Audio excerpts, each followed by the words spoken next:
So if we can go ahead and advance to the next slide. If you go to the website, you're going to see a screen like this, and it'll start asking you a question. So go ahead and hit the next slide. And you can see here what we're going to ask you is in one word, can you tell us what issue with the SFPD brought you here today?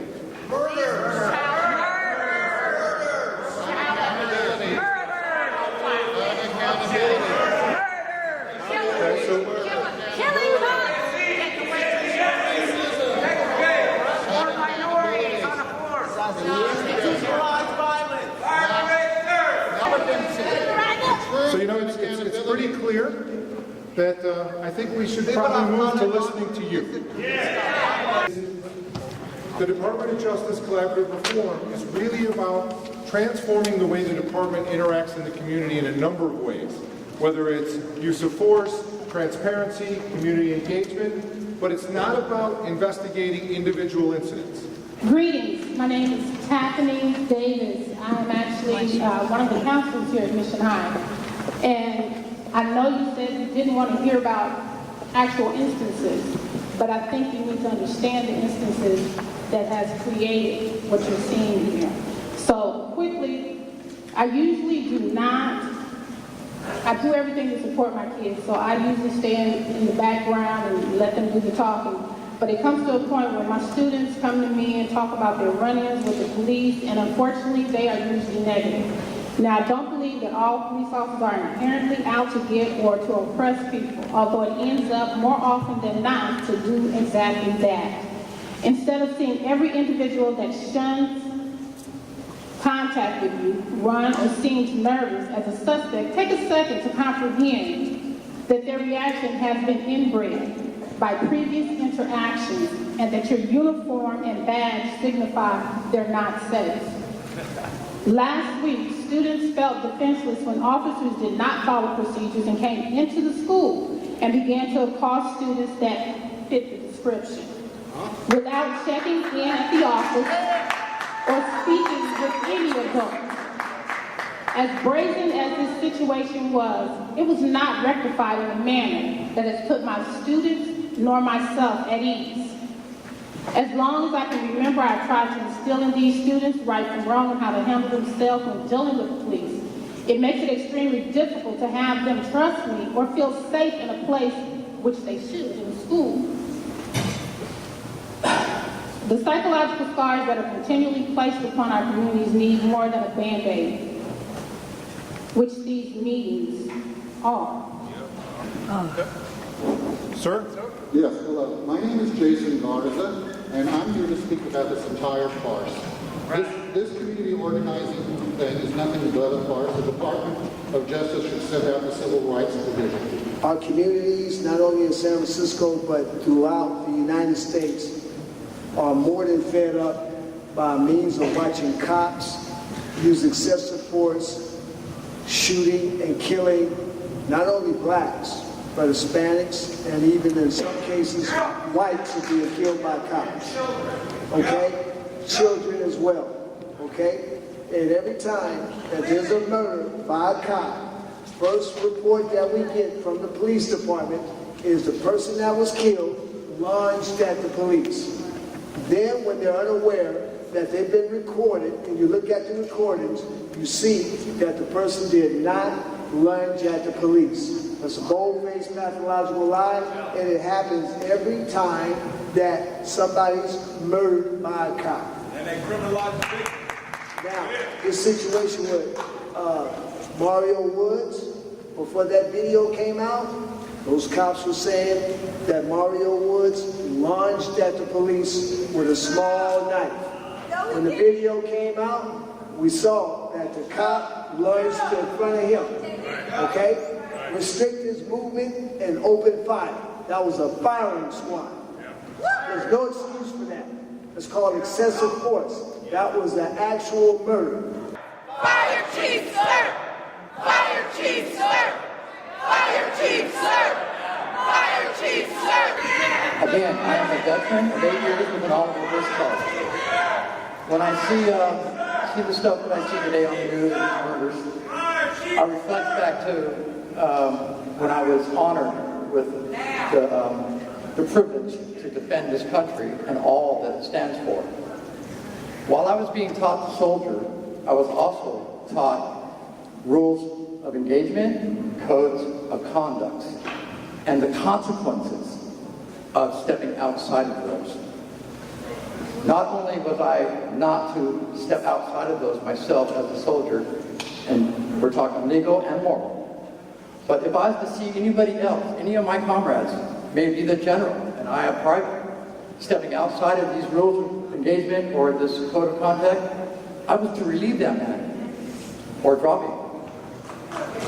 It doesn't matter if they're first day on the job or if it's their last day on the job. If they did not do the proper training, which includes the consequences equal to civilian or more, a court-martial, then I cannot condone any of their actions. Respect this young man, please. Student here, he stayed late, he has to do his homework. Hello, my name is Hatim Ansori. I'm a senior at Mission High School. And me as a black person in America, as a black man in America, I should not be terrified. I am terrified of police, but I feel like as citizens, we should not be terrified of police. They are to protect and serve. They are serving the community, serving us. Why do we feel like we are scared of them? Why do we want them to not serve us? Why are we scared of them? That should not be happening, but it is happening. I feel like there needs to be more community policing. Instead of me seeing officers in their car patrolling around, in the Bayview, I should be seeing them walking and talking to us, especially the youth. They see us as criminals, but I just got accepted into college and trying to go to college. I'm not a criminal, I'm trying to go and get something like that.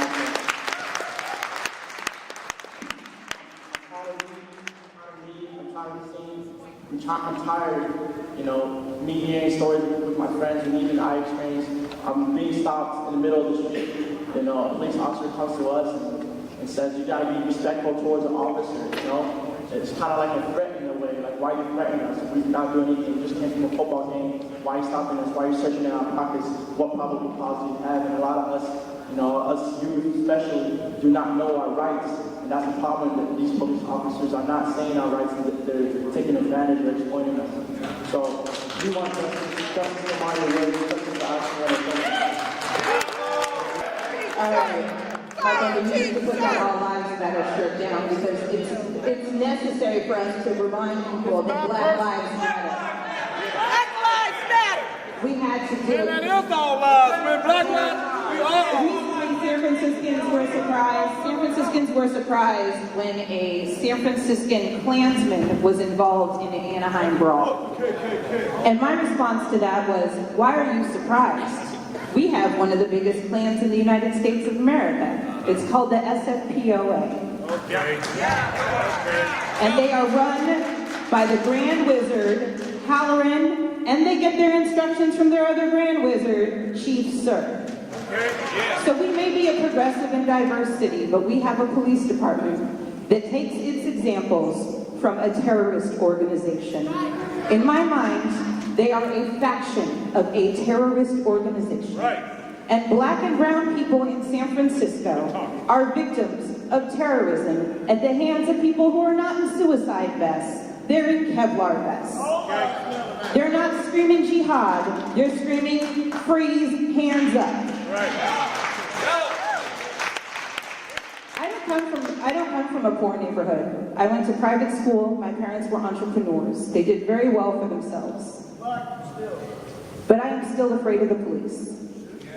My grandfather was a police officer here, and the minute he retired, he said, San Francisco Police Department is one of the most racist organizations. Really?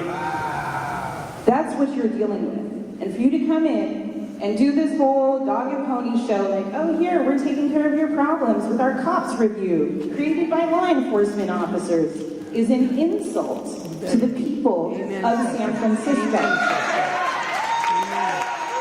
Our civil rights are being violated on a larger scale than Ferguson, on an equal scale as Chicago, and New York City, and Boston, and South Carolina, and Texas, in every goddamn state in this country.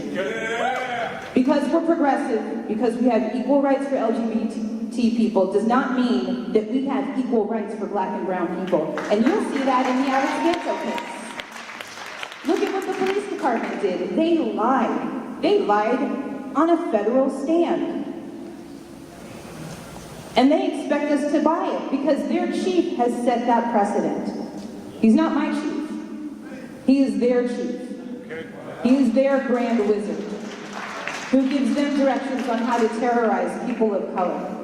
And it doesn't matter how little or how much money that person of color makes, they're at risk.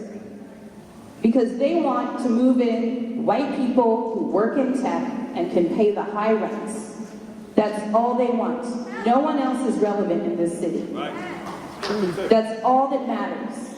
And they will demean and insult and sexually assault and sexually demean people of color.